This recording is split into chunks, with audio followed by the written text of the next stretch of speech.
Shalom. I want to start off by saying Kal Halal Yabla, Yahweh, Ba'asham, Yahushai, Ba'asham Reka Kodash. Double honors to the elders and apostles of Great Millstone for teaching us the truth and who rule well.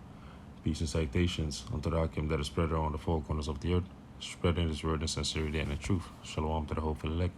I'm the brother Quatas Up Zion from the GMS Holland camp, coming back with a lesson, and Lord willing, this lesson is edifying. Done. So what you see in front of you is an article from Al Jazeera, and it reads, Israel's war on anti-Semitic ice cream. And it reads, Israel is going through a surrealistic summer meltdown over yummy ice cream. Its leaders have launched a chilling assault on Ben & Jerry's, the world-famous American brand, after the company decided to boycott its legal settlements in occupied Palestine earlier this month. So what it starts off with is that Israel is raging a anti-Semitic war because they find, the whole meaning of the word Semitic, it comes from, it means to be a descendant of Shem. Let's go into that. This is Semitic on Google, and it reads, let me just jump to the point where the origins of it is.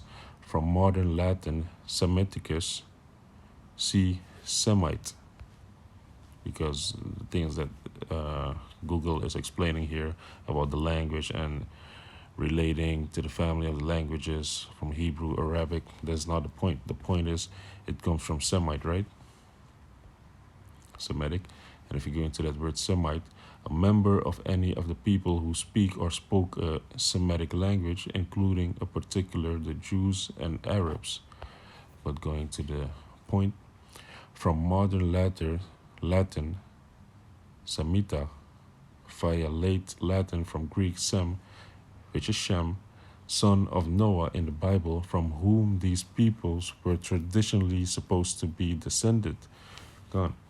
And to be anti-Semitic means you as a descendant of Shem, you are against Semites, against Shemites, to accurately pronounce it.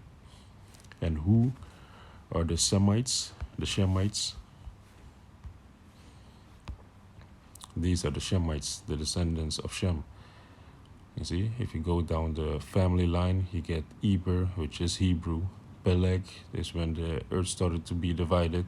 Terah, which is the father of Abraham, And then you have Abraham begat Ishmael, and Ishmael, those are the descendants from Ishmael, or called the Ishmaelites, and those are the Arabic people, that you see in the Middle East. And they are fighting for that land. They call themselves Palestinians, but they stole the identity of the Philistines, which are actual Africans. And then you have Abraham begat Isaac, which was the chosen seed line. And then you had the twins, which is Esau and Jacob. And Esau is the forefather of the Edomites, which are the so-called white people. Jacob is the descendants of the Israelites, which are the so-called blacks, Latinos, and Native Americans. And then you have his cousin Haran begot Lot, and Lot begot Moab and Ammon, Benamin, which is the Japanese and the Chinese. So these are all Shemites. These are all Shemitic people. You had Abraham, you had Noah begat Shem, Ham, and Japheth. Ham, which is the forefather of these Africans, these Cushites, and these South African and East African people. And then you have Japheth, which is the so-called Japhetic people, Javan, those kind of people, the ones that reside in Asia, So if you are anti-Semitic, then you are anti-Shemitic, so you're anti these people.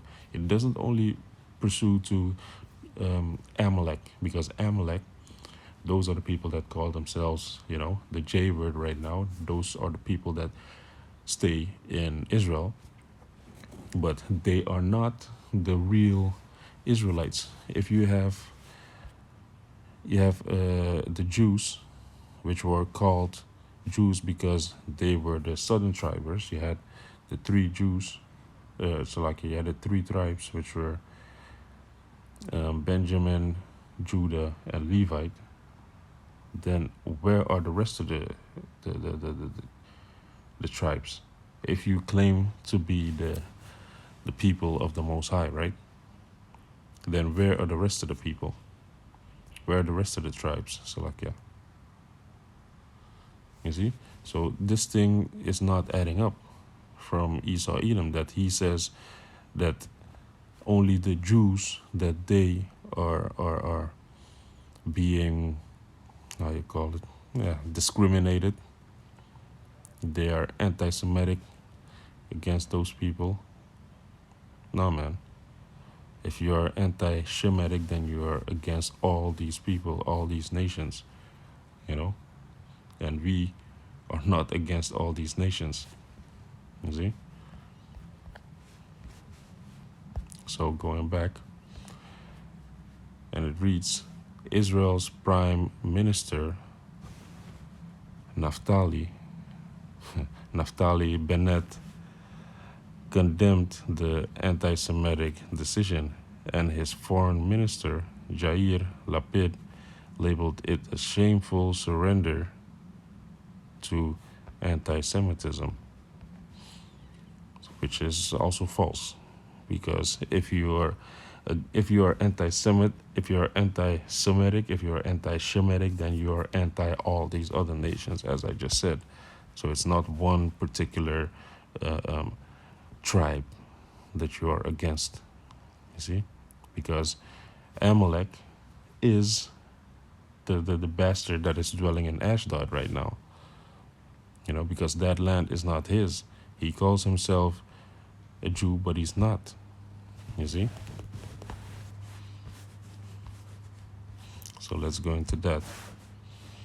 I'm gonna put the rest of this this article in the description box for you. But let's just go to Zechariah.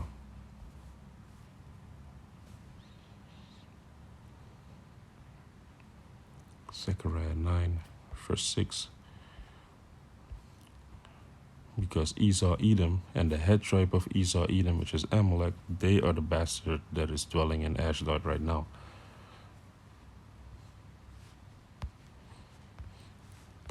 This is Zechariah 9, verse 6.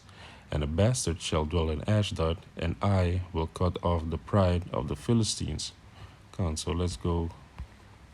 Where is Ashdod exactly?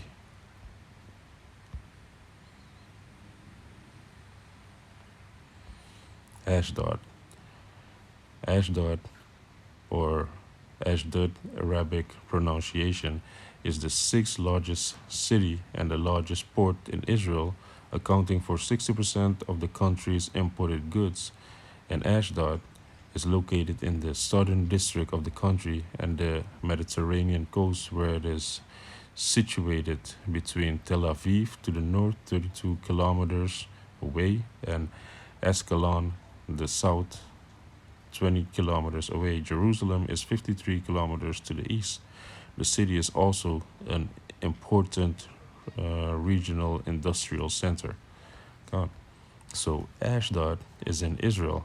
So the Most High said a bastard is going to dwell in Ashdod. And who is that bastard that is dwelling there? Because that place is not rightfully his. That city, that country, is for the Israelites. That's why it's called Israel. But these people, they don't call themselves Israelites. They call themselves Israeli. Why? Because they are not the true inhabitants of the land. They had gotten this land through the Declaration of Independence. So this is the Salakia. This is the declaration that they signed in the 14th of May, 1948. This is Israeli Declaration of Independence. The Israeli Declaration of Independence, formerly the Declaration of Establishment of the State of Israel, was proclaimed on the 14th May of 1948 by David Ben Gurion, the executive head of the World Zionist Organization, chairman of the Jewish Agency for Palestine, and soon to be first Jewish agency, and soon to be first Prime Minister of Israel. It declared the establishment of the Jewish state in Eretz Israel to be known as the State of Israel, which would come into effect on termination of the district mandate of midnight that day. Gone. So the event is celebrated annually in Israel with a national holiday, Independence Day, on the 5th Luyar of every year according to the Hebrew calendar. So this is how the state of Israel, which you see it even says is the state of Israel, is an Israeli declaration, which the Most High said he would bring the people back into the land, and there would not be heard of war anymore within their borders. But still, what do you have now? You have war. They are waging war against Syria, against the Philistines, the Palestinians, and Russia is not having it, because Russia has ties with Syria, you see. But this is not biblical. They claim to be biblical, the biblical Jews. They claim to be the biblical people, but everything has been done by the hand of man. It hasn't been done by the hand of the Most High. So that's how you see that these people are that bastard that are dwelling in Ashdod, as the scripture says. So let's go to Ezekiel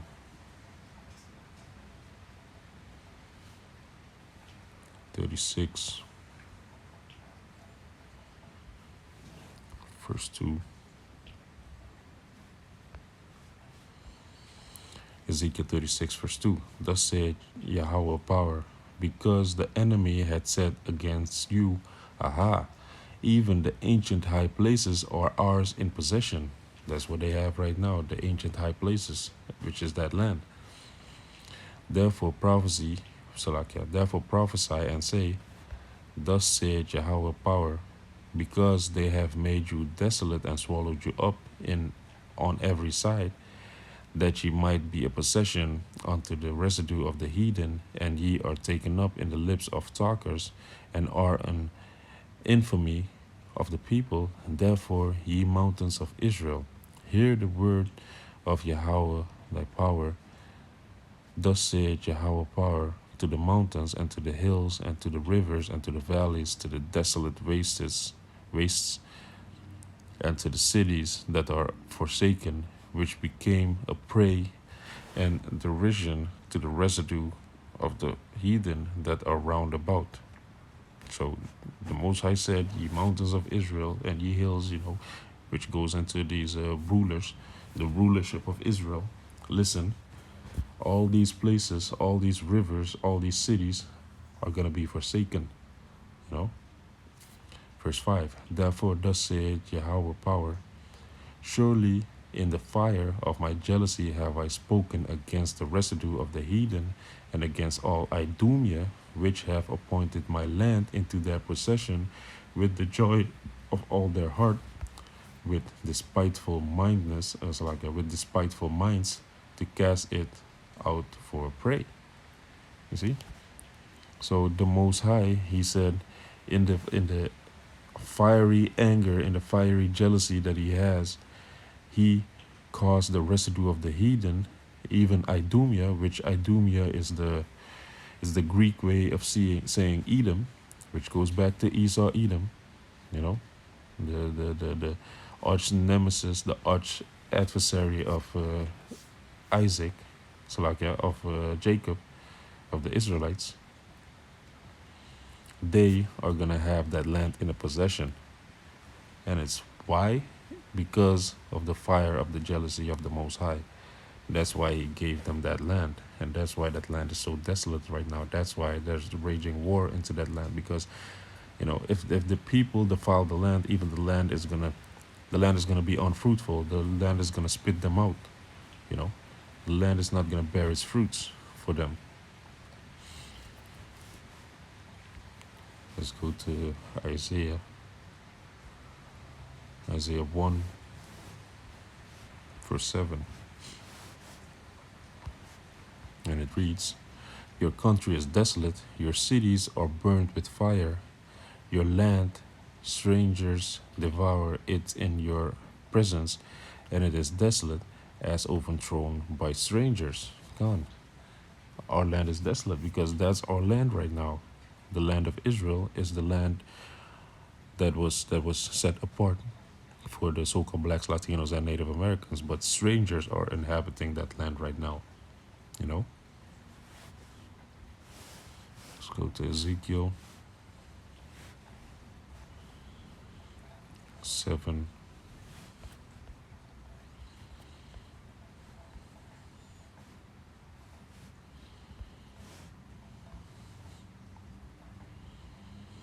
Verse 20.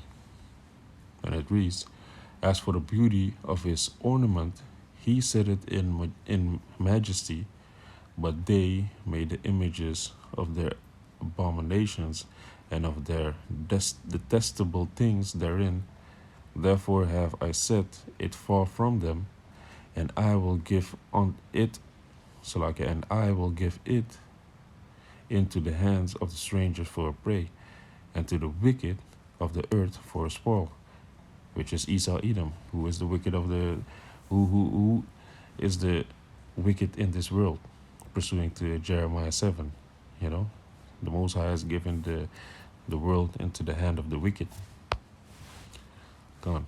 And verse 21, "And I will give it into the hands of the strangers for a prey, and to the wicked of the earth for a spoil, and they shall pollute it. My face will I turn also from them, and they shall pollute my secret place, for the robbers shall enter into it and defile it." God. So the Most High, he turned his back. So he's letting them do what they want to do. Because if the Most High would look, straight away, then he would straight away kill them. But he said he was gonna not look. He was gonna turn his face from the things that they are, detestable things that they are doing there. Verse 23, "Make a chain, for the land is full of bloody crimes, and the city is full of violence." That's what's happening right now also. "Wherefore I will bring the worst of the heathen, and they shall possess their houses. I will also make the pomp of the strong to cease, and their holy places shall be defiled." God. So the pomp of the strong. So we were boasting ourselves in the strength that we had, but it was not of ourselves, it was of Yahweh Bashem Yahushai, of the Most High. So that's why, because of the pride that we had, he let the worst of the heathen, which is Amalek, to come and possess that land. You see?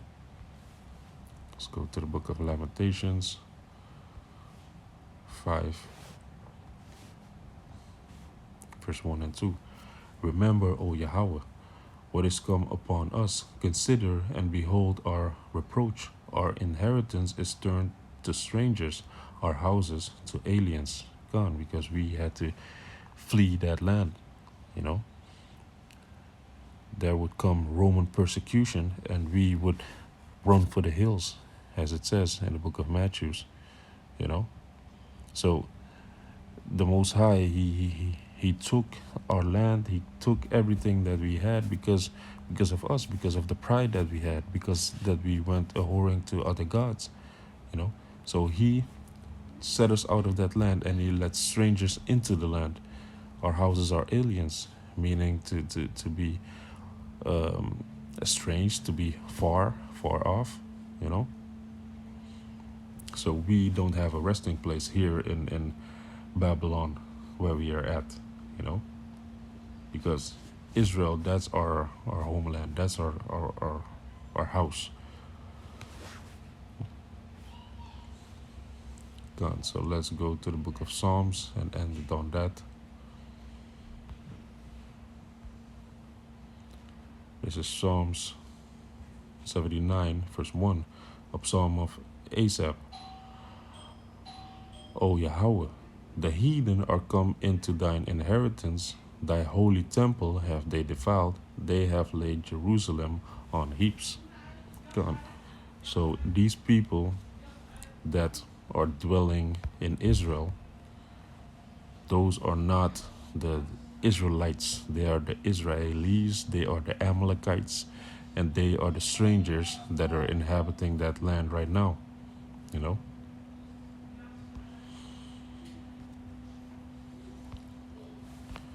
So these people, they don't have the right to wage the war against these Ben and Jerry company. You know, they don't have the right to call themselves Israelites, and they don't have the audacity to do that, but they still call themselves Israeli, you know. But these people, they got judgment coming towards them, because the Most High, he is putting the curses upon our enemies right now. He is turning everything upside down, you know, because of the wickedness of the world. You know, he is making himself ready to send his son and to reap, because the harvest is ripe, you know. So with that, I hope this video is edifying, and I want to say Kal Halal Yamla, Yahweh, Ba'asham, Yahweh Shai, Ba'asham Rika Kudash, Shalom Akim.